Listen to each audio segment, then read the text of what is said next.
Hello everyone, welcome back. Today, we're taking a look at a power supply unit specifically designed for the Dell PowerEdge T310 server.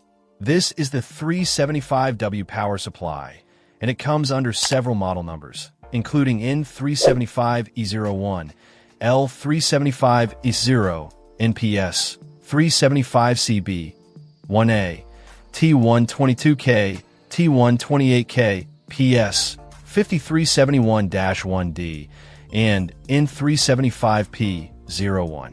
It's essentially the same unit, just potentially manufactured by different OEMs for Dell. Now, if you're running a PowerEdge T310, you know how crucial a stable and reliable power supply is. This particular unit is rated at 375 watts, which should be sufficient for most standard T310 configurations. If you're experiencing power issues, random shutdowns, or the dreaded PSU failure, this could be the replacement you need. It's a generic branded unit, meaning it's not directly from Dell, but it's designed to be fully compatible with the T310. The wattage is 375 watts, manufactured by a generic brand. When replacing a power supply, always ensure you're handling the server with care.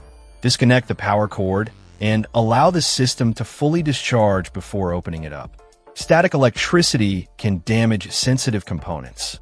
Installation is generally straightforward, as it's designed to fit directly into the T310's power supply bay.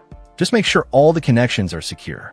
One thing to keep in mind is that while this is a 375W unit, it's always a good idea to assess your power needs. If you've added a lot of extra hard drives, a powerful graphics card, or other power-hungry components, you might want to consider upgrading to a higher wattage power supply for better stability and headroom.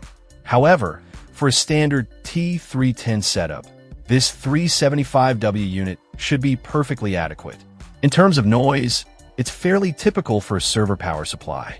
It's not silent, but it shouldn't be excessively loud either. The fan will ramp up under heavy load, but it should remain relatively quiet during normal operation. Overall, if you're looking for a replacement power supply for your PowerEdge T310, this 375W unit is a solid option. Just double-check that the model numbers match your requirements and always exercise caution when working with electrical components. Check out the video description for updated price. And thank you for watching this video.